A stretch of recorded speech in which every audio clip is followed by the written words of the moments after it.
Bienvenue à tous dans votre pour votre nouveau numéro de l'émission On en discute sur RTV.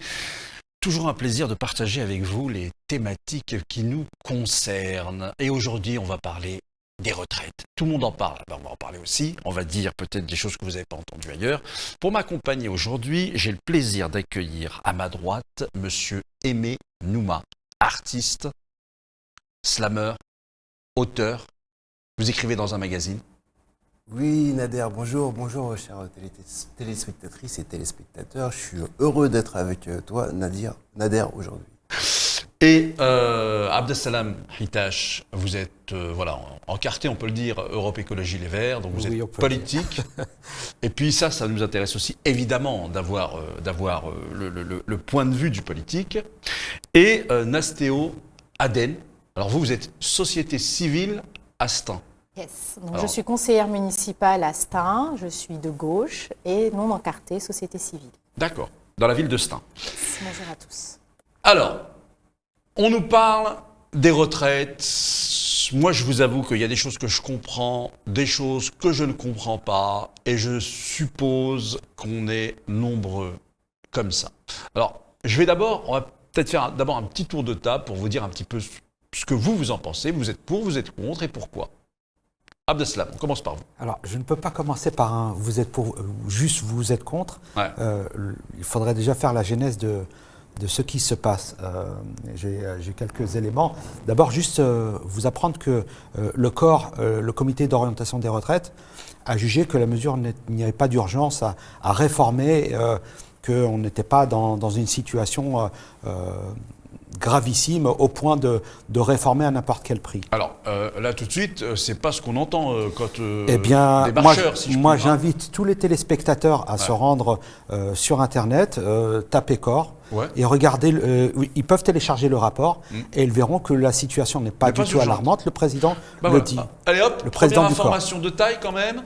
Complètement. Bah oui, parce que moi, franchement, quand j'entends les marcheurs, on dirait que si on le fait pas là, maintenant, tout de suite, il n'y a plus rien, quoi. Ces mêmes fameux marcheurs ne parlent plus du corps, pour le coup, parce que ça les dessert. Et ce rapport dit qu'il n'y a absolument aucune situation alarmante. Ensuite, je vous parlais de faire la genèse de tout ça. Je vous rappellerai que Balladur, déjà en 1994, voulait mettre en place le CIP, le contrat d'insertion professionnelle, qui permettait qui devait imposer aux jeunes de moins de 26 ans de travailler à hauteur de 80% du SMIC. Ouais, vous savez, aujourd'hui, le SMIC est à un niveau très très bas, qui pose vraiment problème. Vous avez des gens qui sont salariés mais pauvres. Avec la cherté des prix en plus. Qui dorment dans leur voiture et qui parfois et pour beaucoup d'autres, sont forcés de choisir entre manger ou se soigner. Donc vous voyez, il y avait déjà un problème. Édouard Balladur, à l'époque, avait retiré le CIP. Ouais. Vous aimez bien Édouard Balladur? Oh, mais je les aime tous, et vous allez voir. Le deuxième, c'était Dominique de Villepin avec le CPE, le contrat première embauche. À l'identique, pour des jeunes de 18 à 26 ans, pareil, de la même manière, donc payé au rabais. Mais je vais vous dire, concrètement, ça n'est que de la chair à patron que l'on donne. Des jeunes payés beaucoup moins cher et qui empêcheraient d'ailleurs les seniors, les gens qui ont 50 ou 55 ans, de retrouver du travail et qui, du coup, prendraient des jeunes qui sont moins chers sur le marché plutôt que prendre des personnes âgées, pour le coup, qui augmenterait le coût social. D'accord. D'ailleurs, juste une information, les personnes entre 55 ans et 62 ans, aujourd'hui, ont explosé le chiffre du RSA, puisqu'il y a eu une augmentation de 157%. 2,5 fois le nombre initial. Vous voyez, donc le problème, c'est qu'on va demander à ces mêmes allocataires de rester 2 ans de plus allocataires du RSA, puisque, je vais vous dire une chose, Nader, entre 58 ans et 64 ans, vous ne trouvez pas de travail. Oui. On ne va pas se mentir. Oui. Vous voyez, donc il faut bien remettre les choses en place. Ensuite, je vous parlerai alors, je vous ai parlé de Balladur, je vous ai parlé de Dominique de Villepin, je vais vous parler d'Alain Juppé. Vous avez le CRDS, cotisation pour la retraite, cotisation pour le remboursement de la dette sociale. Le CRDS qui était indexé sur les salaires à hauteur de 0,5%. Cette mesure devait exister pendant 13 ans. Eh bien, elle existe toujours. Vous voyez, donc on ponctionne encore et on prend encore à qui? Eh bien, on prend aux salariés. Ce sont des charges salariales. pas des charges patronales. Et pour finir, le dernier, le quatrième, peut-être celui que j'aime le plus, vous entendrez mon ironie, c'était François Fillon. La retraite à 62 ans. D'accord ? C'était déjà en 2010. Donc, vous voyez, et ça n'est qu'une marche de plus. Hier, c'était 60-62. Aujourd'hui, c'est 62-64. Quand on entend... Allez, je vais finir avec celui-ci. Non, mais Fillon, c'est bien parce que lui, il a dû beaucoup cotiser avec... Oui, beaucoup. Lui et son attaché parlementaire d'épouse. C'est des gens qui... Bien sûr. Vous faites très bien de le rappeler. Je finirai avec Édouard Philippe, qui a été Premier ministre d'Emmanuel Macron sous la première mandature. Alors lui, il dit que la retraite à 64 ans, ça ne va pas assez loin, que si lui est élu président, ça sera 67 ans. D'accord, allons-y. Voilà. En fait, moi, j'étais naïf. On en parlait avec Aimé tout à l'heure en off. J'avais cru qu'on continuerait le progrès et qu'on passerait à un moment donné de 60 à 55 ans. Vous voyez, comme on est passé des 39 heures aux 35 heures, et que le droit de vivre fait de respecter un petit peu le droit d'être en famille, de se balader en forêt, de vivre, quoi. Mais non, ça s'est inversé. Alors, la société civile, qu'est-ce qu'elle en dit, Mastéo ? Qu'est-ce que vous entendez, vous ? Alors, moi, déjà, je remercie ton introduction parce que ça souligne vraiment mon idée et ce que je défends, c'est qu'aujourd'hui, on n'est pas à penser finalement la retraite. Ce qu'on doit mettre au cœur et qui doit être finalement la boussole de la réflexion aujourd'hui, c'est le travail. Comment aujourd'hui voulez-vous qu'on se projette sur un système qui n'est pas du tout un goulot d'étranglement, qui n'est pas du tout sur une situation difficile aujourd'hui, qui fonctionne, sur une population qui ne trouve pas le travail. Aujourd'hui, quand je discute avec les jeunes, qu'on leur parle de retraite, ils te disent « mais je ne suis même pas rentrée dans ce monde professionnel qui est à la fois discriminant, qui est à la fois rejetant, qui est à la fois difficile et dans lequel une véritable égalité des chances n'existe pas. Comment veux-tu me parler de la vie d'après ? Celle d'ici est déjà un périple auquel je n'ai même pas accès. » Ce qu'il faut être cohérent aujourd'hui, c'est qu'il y a, par exemple, dans le secteur du numérique, dans le secteur de la cybersécurité dans lequel je travaille, presque 110 000 postes non pourvus. Et pourquoi ils ne sont pas pourvus ? Ils ne sont pas pourvus pour deux raisons toutes simples. D'abord, la formation. Aujourd'hui, on considère que le cursus ingénieur, etc., est un cursus élitiste. Trouver une entreprise, trouver l'alternance, parce que payer l'école n'est pas possible, ça devient une double peine. On a quand même ce plancher collant et ce plafond de verre qui est quand même réel. Aujourd'hui, on n'accède pas aux nouvelles technologies. Et deuxième raison toute simple, la fracture numérique. Aujourd'hui, comment voulez-vous parler nouvelles technologies, évolution, quand certains vont encore dans l'espace et que d'autres n'arrivent même pas à avoir Internet partout ? Donc c'est aussi ça la réalité. C'est de se dire, ok, est-ce que c'est peut-être pas le moment tangent, qu'il faudrait repenser le travail, repenser finalement l'accessibilité au travail pour les seniors, pour les plus jeunes, et commencer à travailler sur cette réelle discrimination aujourd'hui qui fait que les femmes sont encore payées 20% moins cher. 20% moins cher tout au long de leur vie, 20% moins cher à la retraite. L'équation, elle n'est pas bonne. Donc aujourd'hui, pour moi, l'argument, c'est de dire travaillons collectivement ensemble pour ces idées qui vont permettre un accès au travail plus équitable et plus juste. D'accord. À la fois pour notre jeunesse, mais aussi pour nos seniors. On reviendra aussi sur ce que vous disiez sur le salaire moindre chez les femmes. Aimé Nouma, l'artiste que vous êtes, et vous côtoyez évidemment d'autres artistes, comment vous... Parce qu'on a l'impression que les artistes, parfois, alors nous, le bon peuple, on pense que les artistes, c'est un monde à part, c'est un monde ailleurs. Comment ça se passe par rapport à cette volonté de réforme de la retraite ? Alors, je ne sais pas quoi vous dire par rapport à ça. Bon, je suis concerné, effectivement, mais je pense que vous allez diffuser dans l'émission une chanson que j'ai écrite qui s'appelle « Dans les grandes villes ». Ouais. Alors, c'est particulier parce que je l'ai intitulée « Dans les grandes villes », mais je vois que les manifestations se passent dans les grandes villes, dans les moyennes villes et dans les petites villes aussi. Et je l'avais écrite avant l'annonce des réformes. Et ce que je dénonçais, c'était le rapport, la supériorité des patrons, c'est qui assujettissait les employés, qui leur faisait comprendre que soit vous acceptez les conditions, sinon on vous vire et puis on a tellement d'autres qui attendent. C'était les gens qui étaient victimes de la malbouffe parce qu'ils n'avaient pas les moyens de se nourrir et qui étaient malades et qui en même temps n'avaient pas les moyens de payer leur loyer et de payer le médecin. Bon, c'est ajouté à ça le fait de ne pas pouvoir son électricité, de ne pas pouvoir payer son gaz. Et c'était tout ce que j'avais mis, c'est dans cette chanson qui s'appelle « Dans les grandes villes ». Et ça, c'était avant les réformes. Déjà, avant les réformes, il y avait déjà de quoi faire sauter la C'était en quelle marmite. année, ça ? Je l'ai écrite en en 23, en 2022. Là. Ouais, donc voilà, juste avant, ouais. En fait, même pas en début 2022, en me disant que à la rentrée, ça va péter. Parce que je m'attendais à ce que les mouvements sociaux qui se déroulent maintenant, ce soit là au mois d'octobre, à la rentrée. Je pensais que ça serait à ce moment-là.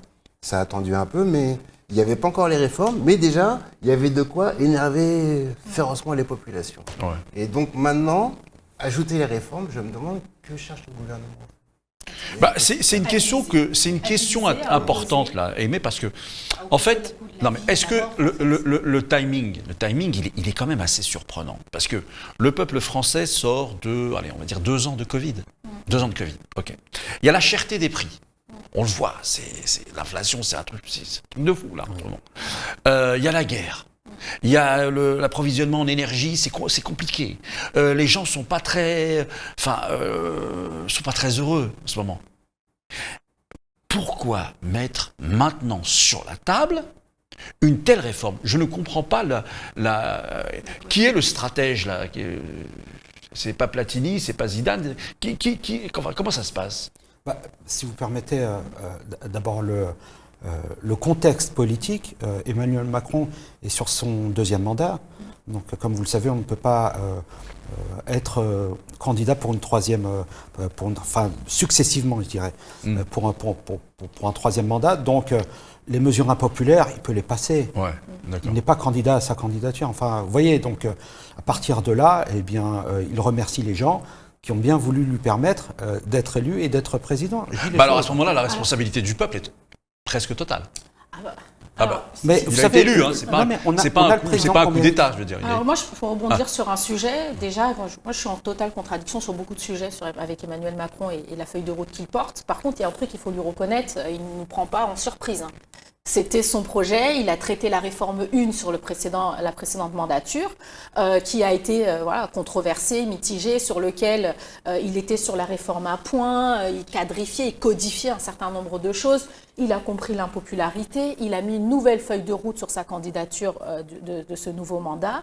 Et donc, il estime que de toute façon, il n'y avait pas de loup, en fait. Pour lui, son mandat, sa campagne, aussi mitigée soit-elle, parce que pour moi, réellement, il n'a pas fait campagne, mais aussi mitigée que soit-elle, sa feuille de route était déjà posée. Donc, je lui reconnais une chose, il ne prend personne en surprise. C'était sa feuille de route, la retraite était bien claire, il en a parlé au précédent mandat, il en a parlé pendant sa campagne, et il estime qu'il a été élu pour ça. Maintenant, quelle est notre responsabilité? Quand 80% d'abstention dans nos villes, on laisse la majorité silencieuse, finalement, nous choisissons cette majorité silencieuse parce que pour moi, même si aujourd'hui je suis votante, même si je suis un certain nombre de choses, je me considère dans cette majorité silencieuse qui a considéré que se taire était la meilleure manière de parler. Mais malheureusement, ce n'est pas ça. Ah ben oui. Malheureusement, ce n'est pas ça. La meilleure manière de parler, c'est de s'exprimer. Ce qui est dit est entendu. Et donc aujourd'hui, nous ne nous sommes pas exprimés aux urnes, 80% d'abstention. Et bien malheureusement, nous avons aux commandes la personne choisie. C'est 20% qui ont choisi pour 80%, qui ont choisi pour 100%, et le calcul, c'est ce qui se passe. Sa retraite, elle ne prend personne en surprise. Maintenant, quel est notre bouclier d'action? On va dire, OK, on n'a pas été au rendez-vous des urnes, on n'a pas été au rendez-vous des urnes 2 fois, aux législatives, aux présidentielles, il est passé haut la main, quand même, parce qu'appeler au barrage, alors moi je ne fais pas du tout partie de ceux qui appellent au barrage, je pense que l'instrumentalisation, ça va un temps. On n'est pas en capacité de se lever le jour J, d'exprimer ce qu'on a à dire. Maintenant, qu'est-ce qu'on peut faire? Eh bien, c'est de résister. Il y a 4 étapes pour moi dans la lutte. Moi, c'est mes 4 valeurs, c'est mes 4 valeurs de militantisme, il y a 4 étapes. S'informer, se former, s'organiser pour résister. Nous avons failli à l'organisation, maintenant reprenons le cycle, informons-nous, décryptons, essayons de comprendre pour mieux résister. Et résister, c'est les formes de solidarité qu'on a par exemple dans nos villes. C'est de rappeler qu'il y a des emplois qui sont non pourvus, faire le nécessaire. Et puis de lois, ça se fait, ça se défait. Donc soyons au rendez-vous aux prochaines élections. Mais je suis assez surpris, Nastéo, quand vous disiez tout à l'heure que les emplois étaient non pourvus dans la cybersécurité. Parce que moi, ce que je sais, ou je crois savoir en tout cas, c'est que voilà, vous avez un ministère de l'Éducation nationale qui va mettre en place des structures qui vont répondre aux besoins du pays. Je veux dire, bon voilà, si toutes les personnes comme moi n'ont pas de cheveux, donc on va moins former de coiffeurs. D'accord. Mais par contre, si on a besoin davantage de gens qui ont, voilà, on va mettre en place des établissements où on forme. Je comprends pas cette. Alors en fait, c'est très simple. Cette non-prévision de. Voilà. En fait, c'est très simple. La France a toujours dans son histoire une position qui est assez complexe pour moi. Si on prend l'exemple du sport, aujourd'hui, il n'y a réellement pas de politique du sport dans nos écoles. On ne valorise pas le sport. On ne met pas le sport au cœur d'une feuille de route où finalement, comme dans les pays anglophones, où on finit assez tôt, finalement, on met les enfants dans un cycle de l'amour du sport, dans un cycle qui les pousse à finalement aller chercher les performances. Et bien, la technologie, c'est la même chose. On n'a pas mis la technologie au cœur finalement des réflexions. On parle d'initiation de la technologie un peu collège. On parle finalement de cursus dédiés à partir du post-bac. Mais qui a accès en réalité? Déjà, qui est informé sur ça? Les typologies de métiers. Il existe une palette de métiers du numérique, de la création des jeux vidéo jusqu'à les monteurs comme on peut avoir maintenant. Voilà, on ne connaît pas tous ces métiers-là, le hacking, etc. Donc, c'est des métiers dont on n'a pas accès. C'est des scolarités. Alors, si on ne les connaît pas, pourquoi? Parce que c'est réservé à une certaine élite, là encore. Clairement. On va le dire à certains et on va surtout faire en sorte que, écoute, il fallait te renseigner. Par contre, les autres, on va les renseigner. On va sur place. On va leur dire, écoute, tu veux faire ça? Regarde, il y a ci, il y a ça, machin. Et voilà comment il faut faire pour y accéder. Parce que ça, je l'ai vu, ça. Oui, clairement. Alors que les autres, non. Chut, silence. Alors, il y a deux difficultés qu'aujourd'hui traversent les jeunes et que j'ai pu éprouver il y a une quinzaine d'années. C'est la première, c'est de trouver l'école et y accéder. Okay. La seconde, c'est de trouver une alternance et trouver une entreprise. Aimé, alors, on fait quoi? Qu'est-ce qu'on fait? C'est curieux quand même. Parce que on parlait du sport, du manque d'infrastructure et de vision pour le sport, mais quand même la France a fait la finale de la Coupe du Monde. J'y pensais. La France est au hand, elle a accueilli les Jeux Olympiques, au hand elle est là. Ouais. On a des talents de malade. Il y a même mais une c'est les skieuse. associations, les bénévoles. Il y a une skieuse qui vient de gagner 2 médailles d'or. Oui. Donc il y a des choses phénoménales qui se passent ici, mais on se demande d'où ça vient, comment ça arrive. Alors qu'effectivement, il n'y a pas réellement d'organisation. La preuve, c'est que le président de la FFF s'est fait virer. Et qu'il y aura un effet boule de neige de toute façon par rapport à ça. Ouais. Et Il est bien retomber sur ses pattes. Il est très bien retombé ça sur ses fera pattes. l'objet peut-être d'une prochaine Il est très bien retombé après, sur ses pattes. Ça lui a pris 6 heures pour retomber. C'est des réseaux, c'est des réseaux, ils sont là, ils sont pas arrivés par hasard, ils arrivent à survivre parce qu'ils sont soutenus. Donc je sais pas. Je sais pas qui organise, je sais pas qui chapeaute ça et dans quel but c'est fait. Mais de toute façon, ce sont que des intelligences. Donc quand ils programment des choses, c'est qu'ils ont leurs intérêts à ce que ce soit comme ça. Clairement. Abdeslam Haïta, je me tourne vers vous. Est-ce que vous pouvez nous dire qui sont les partis qui soutiennent cette réforme et qui sont ceux qui la combattent au Parlement? Tout d'abord, la majorité présidentielle. Bien sûr. Renaissance, le MoDem, le parti d'Édouard Philippe, Horizon, les LR et le Rassemblement national. Donc tous les partis de droite, extrême droite comprise, soutiennent. Tu sais, je ne savais pas que le Rassemblement national... j'étais pas sûr. Ils ne sont pas contre la retraite à 64 ans. Ils ne mettent pas le veto. Ils considèrent qu'il y a certainement des articles à revoir, mais ils ne sont pas foncièrement contre l'idée de la retraite à 64 ans. C'est étrange pour un parti qui se présentait comme un parti populaire. Mais non, vous voyez comme quoi il se présente comme un parti d'opposition, mais un petit peu copain-coquin. Vous voyez,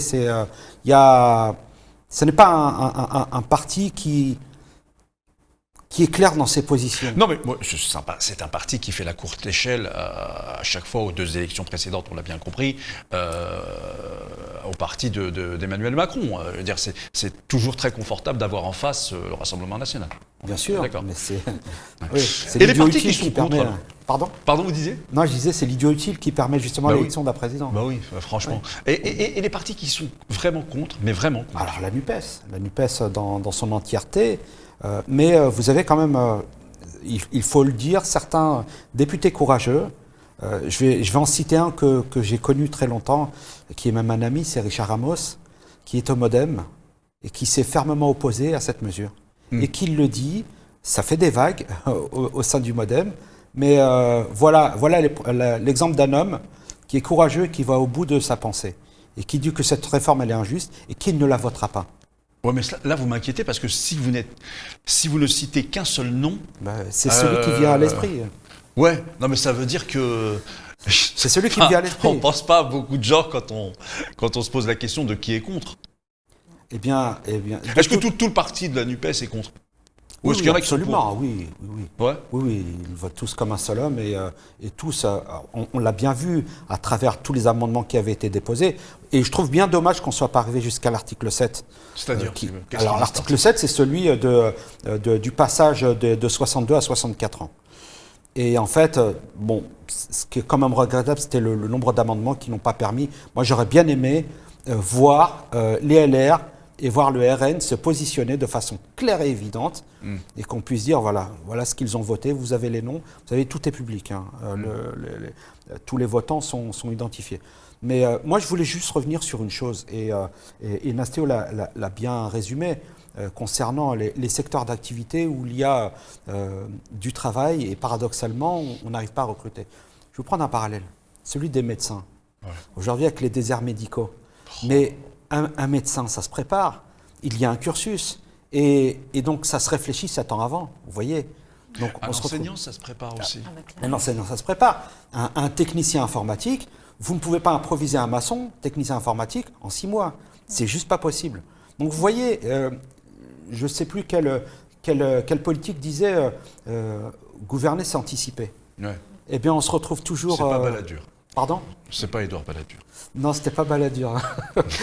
Peut-être Jean-Pierre Raffarin. Mais il y a un vrai problème de visibilité et de lucidité politique. Ouais. Et vous le voyez bien, chaque ministre arrive, c'est un petit peu, ils font un tour de manège, et ensuite c'est au nouveau ministre de monter et de vouloir changer les choses. Et on se retrouve justement dans une société qui prétend se réformer, mais qui ne propose que des lois rétrogrades. Vous voyez, tous ces acquis sociaux qui aujourd'hui qui disparaissent. D'où ma naïveté. Moi, je pensais qu'à 60 ans, on continuerait de baisser. Nader Alami, ouais. C'est une vision et un choix de société. La retraite, ça n'est pas un mouroir. La retraite, c'est un moment où on arrête son activité pour pouvoir faire le tour du monde parce qu'on n'a pas eu l'occasion de le faire à l'époque où on était en activité professionnelle. C'est s'occuper de ses petits-enfants, c'est faire du sport, être dans l'humanitaire, être dans l'associatif. C'est servir encore. Exactement. Un enseignant qui prend sa retraite, il peut proposer des cours pour les allophones, pour des enfants qui, justement, seraient en cours de soutien dans une maison de quartier. Je vous donne l'exemple de cette dame qui a enseigné toute sa vie le français. Et quand est survenue la guerre Russie-Ukraine, vous savez qu'il y a beaucoup de femmes ukrainiennes qui sont venues en France et qui ne parlaient pas le français. Elle s'est retrouvée à la retraite, cette dame. Eh bien, elle a enseigné gratuitement le français à ces Ukrainiennes et elle disait « J'ai jamais été aussi heureuse de ma vie ». D'enseigner. Donc vous voyez que la retraite, c'est pas je vais dormir dans mon coin. En fait, la retraite, moi je pense que c'est un moment où on fait vraiment ce qu'on a envie de faire. Généralement, les gens embrassaient des professions et c'était soit le choix des parents ou la conjoncture qui disait il faut plutôt faire ça parce que ça va t'assurer un travail tout le temps. Et au bout d'un certain temps, les gens se rendent compte que en fait, c'est pas vraiment ce qu'ils voulaient faire. Ils l'ont fait contraint et forcé parce qu'ils avaient des contrats, ils avaient des enfants à élever, ils avaient des contraintes et ils ont embrassé ces professions-là, mais ils ne se sont pas épanouis dedans. Et à un moment donné dans sa vie, on a envie de faire ce pourquoi on se sent utile et agréable. Et je pense que la retraite, c'est un moment comme ça aussi. Mais, Nastéo, qu'est-ce que vous répondez aux gens? Parce que franchement, je l'entends et je l'entends pas forcément chez les élites, hein, je l'entends aussi chez monsieur, madame, tout le monde. L'argument qui consiste à dire que, mais oui, mais il faut comprendre quand même, les métiers sont moins pénibles qu'avant. Aujourd'hui, nous avons des robots, nous avons plein d'autres facilités, nous avons l'intelligence artificielle, et donc, il est logique que les gens travaillent plus. Vous l'entendez, cet argument? Complètement. Moi, ce que je réponds quand j'entends ça, je dis c'est très bien, est-ce qu'il y a du travail pour tous? Si, il faut qu'on travaille tous plus longtemps. Est-ce qu'il y a un emploi pour tous, déjà? Peut-être que c'est ça qu'il faudrait réfléchir. Un emploi pour tous, et puis comme ça, on réfléchira à une retraite pour tous. Moi, je rebondis sur ce que vous disiez. Comment je perçois un peu cette frise chronologique? On survit, et à la retraite, on vit. Pour moi, cette étape de travail, c'est cette étape où finalement, on est dans pas survie dans le sens assez péjoratif, survie dans le sens, on porte finalement cette vie, qu'on décide de vivre. On donne aux autres. On donne aux autres, après, on a travaillé, on est dans ce chaînon. Récolte. Voilà, on est dans ce chaînon sociétal. Moi aujourd'hui, je me lève, j'ai 2 enfants, j'ai mon emploi. Je suis dans un cycle où finalement cet emploi permet de faire vivre ces enfants et je retourne à cet emploi pour faire vivre, etc. Et donc je suis dans ce cycle sociétal et économique qui permet finalement de porter cette autre vie, ces autres générations. Mais une fois arrivée à ma retraite, je ne suis censée devoir finalement aucune activité ou de devoir porter aucune autre vie qui est autre que la mienne. Ouais. Et si on prend le prisme de l'emploi, aujourd'hui, il n'y a pas plus saturé que finalement toute la sphère qui accompagne les personnes âgées. Aujourd'hui, les EHPAD, c'est la catastrophe. Les soins médicaux. Quand vous dites c'est la catastrophe, il n'y a pas d'emploi non plus? Il y a Non, pas de... la catastrophe en termes de cadrage et d'accompagnement. Aujourd'hui, les scandales et l'usinage finalement qui est fait de nos personnes âgées est un truc, mais pour moi, juste catastrophique, quoi. Donc déjà, pour moi, est-ce que c'est pas le moment, même si on prend le prisme de l'emploi, est-ce que c'est pas le moment de repenser nos EHPAD? Est-ce que c'est pas le moment finalement de se dire on va mieux former pour mieux accueillir les personnes âgées? Quitte à ce que même, je prends le sens de la réforme des retraites, quitte à ce que même on travaille plus longtemps. Prenons ce prisme-là, ok. Mais qu'est-ce que je deviens après? Est-ce qu'il y a un système qui est prêt à mieux m'accueillir? Est-ce qu'il y a un système qui est prêt à m'accompagner, à m'emmener au théâtre, etc. Aujourd'hui, qu'est-ce qui se passe? Une personne âgée qui se retrouve toute seule dans son appartement. Qui prend soin d'elle? Comment ce système auquel... Qui prend soin d'elle Je parle, mais le système. Ouais, mais le système à qui elle a donné autant. Ah, d'accord. Ouais. Donc, toutes ces cotisations... Toutes ces années. Elle a travaillé, je n'importe quoi, je donne un petit exemple. Elle a travaillé 40 ans. Allez. Elle a travaillé 40 ans, elle a donné 40 ans pour cette sphère, cette allégorie qu'on appelle le système. Ouais. Et puis finalement, ce système, à quel moment il prend soin d'elle? À quel moment on a cette roue qui tourne? Vous voyez, donc c'est tout ça en fait où je me dis... Je vous réponds, j'entends la réponse, donc je vous la redis. Elle est soignée, ce système la soigne. Elle est soignée gratuitement. En fait, c'est pas gratuit, c'est bien des cotisations qui font que... Elle a travaillé pour être soignée. Elle est logée. Ah oui. Elle n'est pas à la rue. Elle a travaillé. Donc il y a quand même un système social qui est mis en place. Elle a cotisé pour ce système social. Bien sûr qu'elle a cotisé, mais elle n'a pas été la seule à cotiser. C'est tout un système. Oui. C'est toute une organisation. C'est tout. Voilà, c'est la solidarité. Heureusement. Oui. Hein, voilà. Donc c'est ça. Elle a contribué à cela. Oui. Nader, juste pour accompagner votre propos. Mais c'est mécanique. Aujourd'hui, il y a une vraie injustice sociale. Oui. C'est les femmes qui sont payées 20% moins que les hommes. D'accord ? C'est mécanique. Vous les payez à la même hauteur que les hommes. Mais dans quelle branche précisément? C'est 20% dans tous les secteurs. Mais en fait, sauf le service public, on est d'accord? Alors, en fait... Non, mais... Pas le service public. Mais dans le service public... Dans le service public, on peut en parler. Alors l'injustice, elle est autrement. La lecture, elle est autrement. En fait, c'est les... Excuse-moi, je me permets d'interrompre. La lecture, il y a des grilles, des cadres, etc. Donc pour le salaire. Par contre, la grille, elle est autrement. Le nombre d'emplois de catégorie C, combien sont occupés par des femmes? Je ne sais pas, je l'ignore. En fait, la lecture, elle est de ce côté-là. Ouais. C'est que tous les emplois, finalement, d'accès précaire, quand on parle des ATSEM, on parle des accompagnements dans les écoles. Énormément de femmes. Énormément de femmes. Essentiellement. Donc le bassin précaire, même si on est à salaire égal, le bassin précaire reste essentiellement... Aujourd'hui, c'est 80% de femmes dans ces métiers-là. 80% de femmes. Donc en fait, la lecture, elle est là. Moi, dans mes métiers, c'est 8% d'écart. Donc en fait... Non, mais moi, je pensais que c'était à poste égal. Oui, non, mais on va y venir. Mais on y accède. En fait, le truc, c'est que la lecture, c'est pas comme ça qu'il faut accéder. À poste égal, à qualification égale, je vous parle dans le privé, l'amplitude, elle est entre 12 et 20% d'écart. D'accord. Maintenant, vous allez me dire, on prend le corrélaire dans le public. Dans le public, je vous dis déjà, c'est qu'elle n'accède pas à ces postes-là. Aujourd'hui, les catégories A, les catégories dans les cabinets, vous regardez les chefs de cabinet, les conseillers, c'est que d'ailleurs, on ne dit même plus conseillère. Donc, c'est des conseillers de cabinet. Parce que moi, j'aime beaucoup la linguistique parce qu'elle représente aussi ce que notre cerveau est en capacité d'enregistrer, ce qu'il voit et ce qu'il utilise.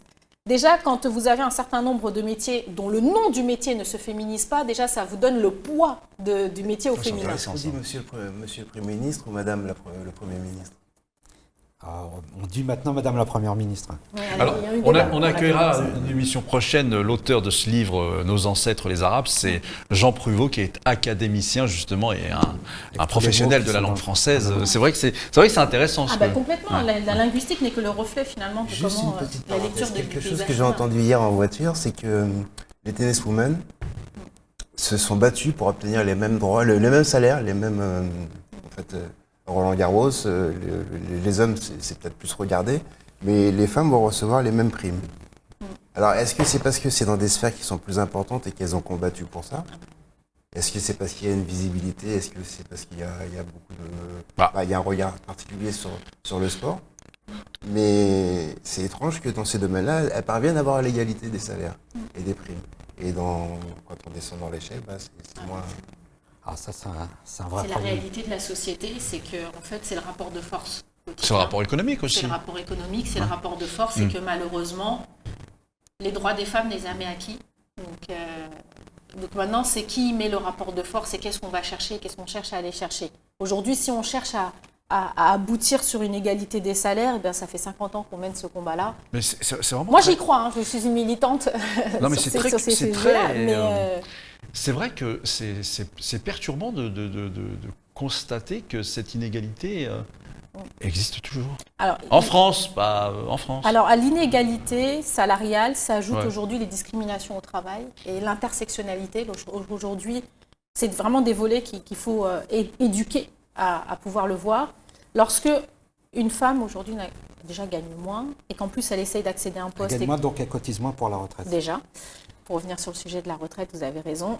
Et en fait, ce qui amène aussi un certain nombre de discriminations qui sont aussi portées, parce que on ne justifie la présence parce qu'on réduit soit une femme quota, maintenant que la loi le permet, il faut qu'il y ait des quotas. Ouais, ouais, Si, ouais. un accès au conseil d'administration, etc. Bon, ça c'est bien. C'est-à-dire que l'État force à ce qu'il y ait la prise en compte Mais de ça devrait cette... se faire naturellement, madame. Bah oui, mais si ça se fait pas naturellement, ça devrait se faire naturellement. Mais le fait est qu'on constate que voilà, les gens sont pas assez intelligents pour que ça se fasse naturellement. Donc l'État prend ses responsabilités et impose. Oui. C'est bien. Oui, Voilà. c'est une très bonne chose. Je vais dans votre sens. C'est bien. Mais en bonne militante, je vais aussi vous le décrypter et vous dire que oui, mais c'est une très bonne chose, c'est un très bon mécanisme. On sait qu'on dévie de la retraite, je fais une petite parenthèse que c'est important. C'est une très bonne chose d'avoir mis les quotas, mais ce qui est embêtant, c'est de ne pas avoir mis d'indicateurs. Parce qu'il faut bien que tu aies un retour, que tu puisses matérialiser ce qui se passe sur l'évolution de la société. Ouais. Et autre point, malheureusement, imposer une femme... donc réduit déjà cette femme à la femme quota, mais en plus on a décrédibilisé sa position parce qu'elle ne doit son poste maintenant qu'à une loi et elle ne doit plus à ses J'allais y performances. Et donc aujourd'hui c'est ça qui se passe, c'est que c'est bien que la société évolue, maintenant la société doit aussi faire évoluer ses mécanismes. Ouais. Moi, je Ah, voudrais mais- faire une petite... J'en prie. Je suis d'une génération où j'ai fait... Toute l'école primaire, j'étais contre garçons. Et arrivé au collège, on s'est retrouvé avec des filles. Et je me suis rendu compte que chaque année, la première à la classe, c'était toujours une fille. C'est que très rapidement, quand on est confronté garçon-fille, on se rend compte que les filles, ou soit elles étudient plus, Sont je plus sais pas studieuses, quoi, ouais. mais elles ont des meilleures notes. Donc c'est que dès le collège, on sait que les filles, elles sont pas plus belles que nous. Et donc c'est incompréhensible, donc justement, qu'il y ait ces différences de salaire. Et ça, elle le vit tout au long. Difficulté d'accès à la santé, parce qu'on dit que la santé est pour tous, mais en réalité, il y a des maladies de femmes qui sont très mal prises en compte, très mal gérées, comme toute la partie de l'endométriose. Ensuite, il y a cette double peine d'accès aussi... Vous savez, l'endométriose, il y a très très peu de gens qui savent ce que c'est. Ah non, mais Les règles clairement. douloureuses, oui. Ah non, mais clairement, aujourd'hui, l'endométriose a mis du temps à être classifiée dans la maladie, et encore moins dans les maladies Alors qu'on longues. a des femmes qui Les carrières souffrent, hachées. qui souffrent. En La Espagne, parentalité, il y a aujourd'hui- un congé pour les femmes qui en souffrent. souffrent d'endométriose. Alors oui et non, c'est pas sur l'endométriose, ça s'appelle le congé menstruel, et en fait c'est un jour offert pour toutes les femmes justement en accompagnement de la menstrualité, des périodes. Si on prend un exemple d'une carrière, disons, elle démarre à 23 ans, sortie d'école, et puis on va faire les 43 annuités ensemble. Sort d'école, ok, donc déjà je vais être moins bien payée. Ensuite, je vais faire le choix à 28 ans de faire des enfants. Tiens, l'envie me prend, je vais les élever pour changer. Congé Donc, parental d'éducation. congé parental d'éducation. Donc mon salaire, qui, je dis n'importe quoi, était à 3 000 €, tombe à 400 € pendant le temps que j'accompagne mes enfants. Je me retrouve sur une carrière hachée. Je reprends, j'ai envie d'être accompagnée. Je perds mon emploi parce que j'ai cette endométriose qui me paralyse. Donc j'ai un mauvais accompagnement car j'ai une très mauvaise prise en compte de ma douleur. Je me retrouve au chômage. J'essaye de me former. Je rentre dans un cycle de Pôle emploi. J'essaye de retrouver un nouvel emploi. Je refais un nouvel enfant. Puis je me dis, tiens, ça a très bien marché avec le premier, je vais élever mon second. Donc je me remets en congé parental, qu'en plus comme j'étais dans des difficultés d'accès à l'emploi, etc., bah très bien, ça me fera cette pause mentale. Ensuite, il y a tout le postpartum qui n'est pas pris en compte, parce qu'on te dit, t'as accouché, bah cocotte, ça y est, t'as fini tes 2 mois et demi, tu reprends le travail. Moi j'ai accouché le 22 juin, mon congé maternité finissait le 2 septembre. J'ai repris le travail le 2 septembre. Super. Rachida Dati, elle a fait mieux. Elle a fait mieux, mais je pense que... Elle a donné l'exemple. Hein. Je pense qu'elle n'aide personne. Mais, Non, mais justement, elle a donné non, mais, cet exemple de, allez hop, tous, on c'est pas la peine de se travail, reposer. ça, de- Très bien. Mais Ouais, comment ouais. On n'a aucune prise en compte du postpartum, parce qu'aujourd'hui, elle n'est pas considérée dans les charges mentales, dans les maladies mentales, alors que c'est une réelle forme de dépression. Bien sûr. Je n'accède encore moins à mon emploi parce que j'ai subi du postpartum, je n'y arrive pas, donc je suis cette femme, j'arrive Mais à c'est 35 très ans. démotivant ce que vous racontez là. Alors, Nastéo. en fait- Il vaut mieux faire des lives TikTok en fait. Hein. Alors, oui et non, je vais vous dire ça. Je vais vous dire, ça, c'est ce que l'humain traverse. Ouais. Maintenant, on ne va pas être dans le débat de qui de l'œuf et la poule arrive en premier entre l'homme et la société. Cette femme arrive à 35 ans, elle vient de traverser 10 ans un peu de tumulte comme ça. Vous Ouais. allez me dire, mais qu'est-ce que la société, quelle est la responsabilité de la société dans ça? Eh bien, c'est très simple. Si on reconnaissait finalement, dès ses 23 ans, une position équitable et juste entre les hommes et les femmes, déjà, elle aurait un salaire égal, donc elle cotiserait autant. Le congé parental, la naissance serait géré de manière équitable entre l'homme et la femme. Donc, elle n'aurait plus à subir cette double peine. Ensuite, on aurait un accompagnement de la charge mentale, tout comme on a réfléchi à ce congé menstruel, on peut imaginer un accompagnement sur le postpartum. Parce qu'aujourd'hui, le parcours de soins de la femme enceinte, même l'ostéo, n'est pas compris dans le parcours de soins. D'accord. Vous voyez, pour vous dire à Ouais. quel niveau. Donc, on prend le corollaire, la société prend sa responsabilité, elle accompagne sur les différents points, salaire égal, cotisation égale, elle ne se retrouve pas avec une carrière hachée, elle ne se retrouve pas avec une difficulté de santé. Ça devient fluide, on retrouve à la sortie, au bout des 43 annuités, un homme et une femme qui ont eu un parcours de cotisation égal. Ouais. Et donc, on aurait un problème finalement de société globalement de retraite à traiter, au lieu de se retrouver avec des problèmes humains à traiter. Où Non, finalement, mais vous savez, quand je disais qu'on parle des retraites, retraite et société. Ah oui. Parce qu'en réalité, c'est de la société Les deux que sont ça liés. parle, tout Voilà, ça. ça. C'est évident. Les retraites, c'est pas un point, c'est pas un îlot comme ça au La milieu retraite de ne voit pas rien. son travail. Tout ben ça ça, va ensemble, c'est des voilà, et ça parle, tout ça. Ça dit en fait qui sommes-nous aujourd'hui, qu'est-ce que nous voulons ensemble, Plus de justice individuellement et ensemble, qu'on soit politique, artiste, représentant de la société civile, tout un chacun, enseignant, chômeur, voilà. Bien justement, on va écouter votre extrait sur les grandes villes.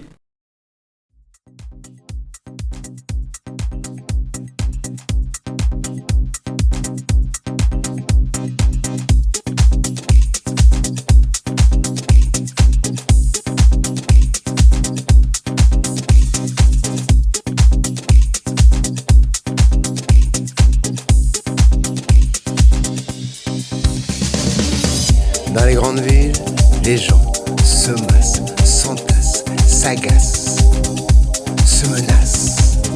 Dans les grandes villes, les gens se pressent, se stressent, s'oppressent, s'agressent. Dans les grandes villes, les gens se tracassent, se décarcassent et sont fumasses. Mais qu'est-ce que c'est que cette vie où vivant en ville on se lève avec les poules? Alors pile où on a son humeur de cochon, à peine le temps de se laver, visage et boule, on doit cavaler, aller s'attrouper dans des wagons pour aller faire des bails pour des patrons qui vous prennent comme des chiens. Mais qu'est-ce que c'est que cette vie? Mais qu'est-ce que c'est que cette vie? Mais qu'est-ce que c'est que cette vie? Mais qu'est-ce que c'est que cette vie? Mais qu'est-ce que c'est que cette vie? Mais qu'est-ce que c'est que cette vie? Alors, sur les arguments qui nous disent, parce que ce qu'il faut retenir, c'est aussi ça. Déjà, il n'y a pas d'urgence, premièrement.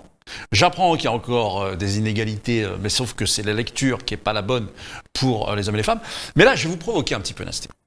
En fait, on compare, parce que tout est comparaison. S'il n'y a pas comparaison, il n'y a pas... Enfin, on peut parler de rien. Est-ce que... En fait, je vous provoque pas, je vous pose vraiment la question. Est-ce que c'est mieux chez les autres?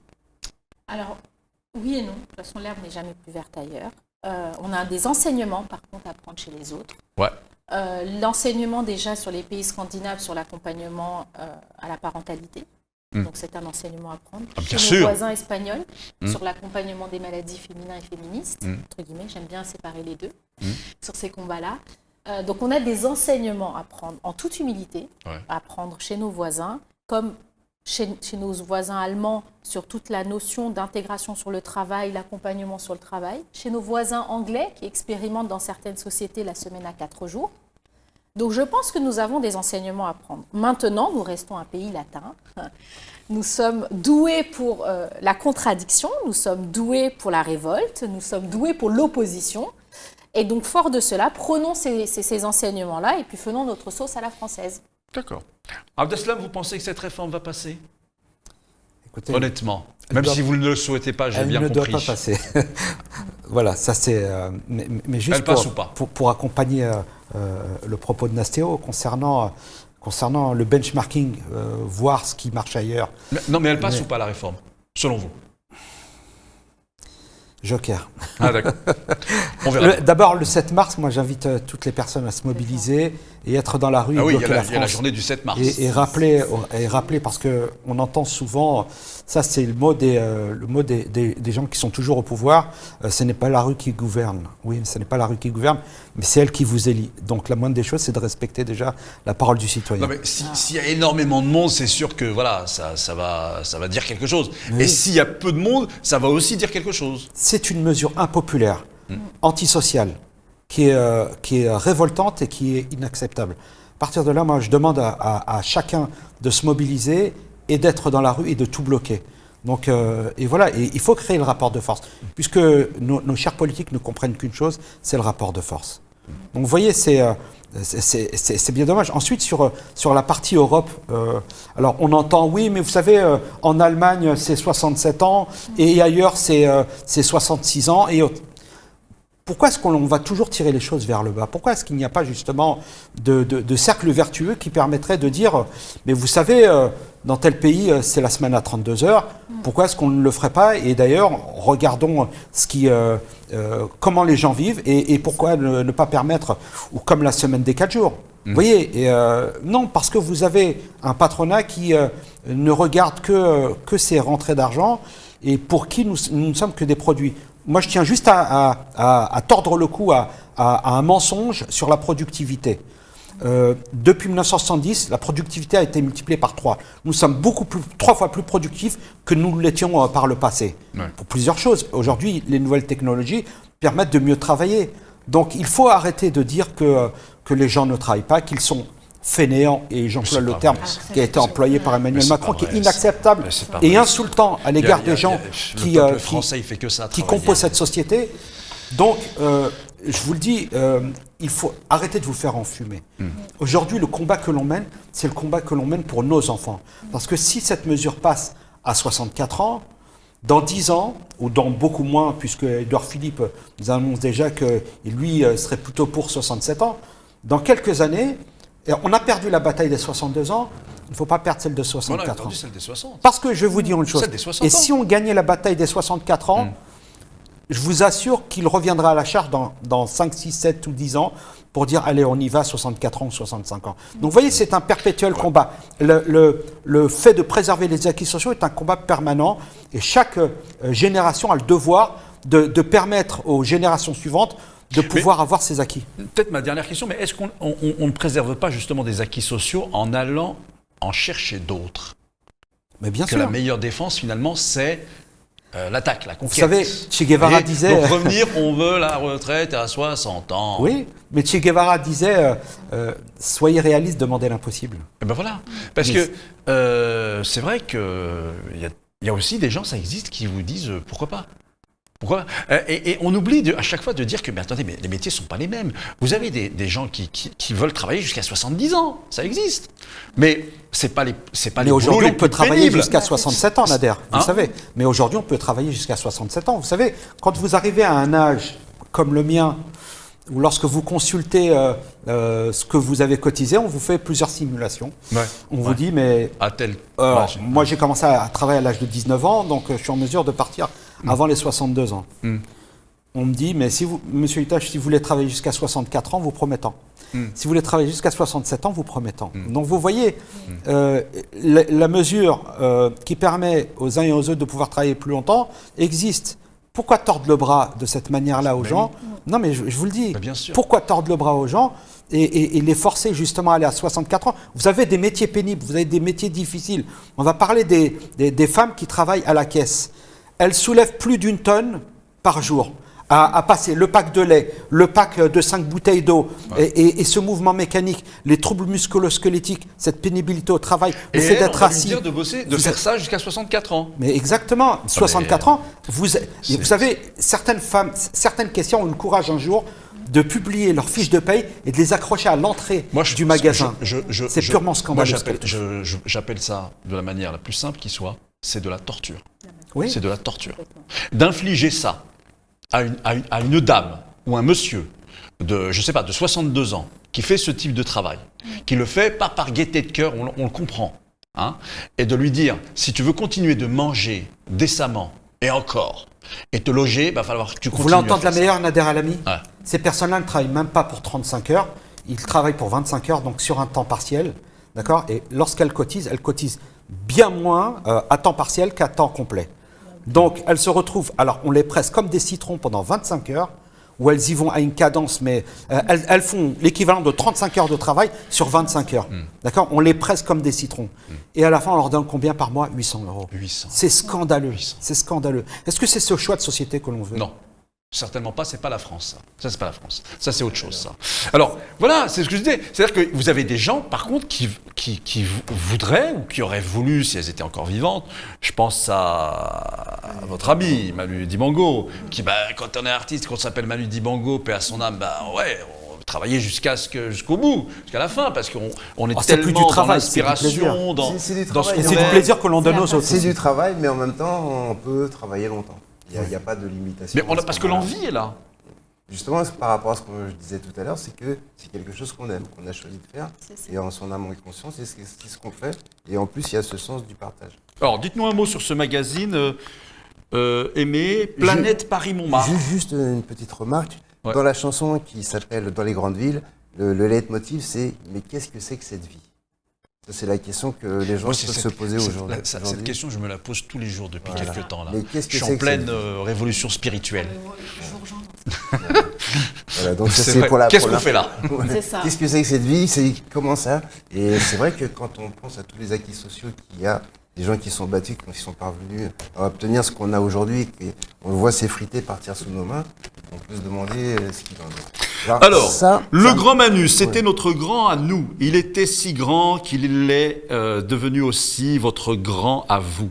Vous à Cotonou, Conakry, Tizi Ouzou, New Delhi, Moscou, Helsinki. Vous au fin fond des bayous, au pays des caribous, au pays des kangourous. Vous, nous, au Pérou et à Paris. c'est pour Alors c'est vous ça. Oui, c'est mon écriture, c'est mon texte. C'est un hommage que j'ai fait à Manu. Alors j'ai écrit ça il y a 3 ans, au moment de son décès. Et là, tout récemment, je l'ai mis en musique. Et j'ai eu le plaisir d'avoir Valérie Benga, qui est la choriste de Yannick Noah, et qui était la choriste de Manu Dibango aussi, qui m'a accompagné sur ce titre.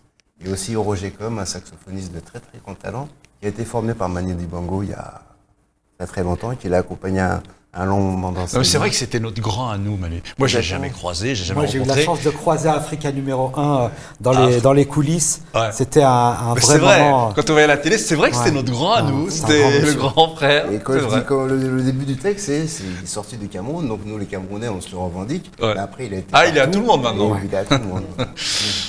Un petit slam, c'était promis. Ouais, je fais un truc sur les stations de métro. C'est bien, les téléspectateurs, ils vont aimer. Connaissez-vous les légendes et les mythos urbains qui circulent jours et nuits dans le métro parisien? Allez, laissez-moi vous parler d'un Jourdain. Un 4 septembre, après l'ère glaciaire, où 4 saints placides, mais pas si volontaires, furent par une porte dorée du ciel renvoyés sur terre. La porte d'Orléans menant par un tout petit chemin vert, un sentier scellé, secret, sacré, débouchant quelque part, plop, en Europe, et où? Au doux pays d'Anatole France. Mais non pas pour la rime à Saint-Trope, non, ici à Paris, belle ville de plaisance et de résidence par excellence. Connaissez-vous les légendes et les mythos urbains qui circulent jours et nuits dans le métro parisien? Quelle chance, quelle bonne nouvelle pour la France et les franciliens que ces 4 saints mandés en haut et Richelieu pour renouer des liens, rétablir un pont neuf entre les cieux et les Parisiens en avaient bien besoin. Un facétieux Félix fort, dont ne sait quelles infos célestes, prophétisait qu'il venait pour sortir les filles du calvaire de devoir nous la faire à l'envers, c'est-à-dire jouer les saintes Nitouches, Loi Blanche ou la Dame de Fer. Et qu'une fois la défense d'être sincère levée, serait arrivée concorde et gaieté entre les hordes de parigots moins énervés de pouvoir se fréquenter en totale liberté. Ça, c'est la moitié du texte. Bravo. J'attends vos applaudissements. Et Nadia, je vais te laisser parce que j'ai un impératif horaire, je t'ai prévenu tout à l'heure. Ok, bah écoutez, en tout cas, merci à vous trois, et puis on verra bien ce qu'il en sera bientôt. Je vous dis à très bientôt pour un nouveau numéro de votre émission On en discute sur RTV.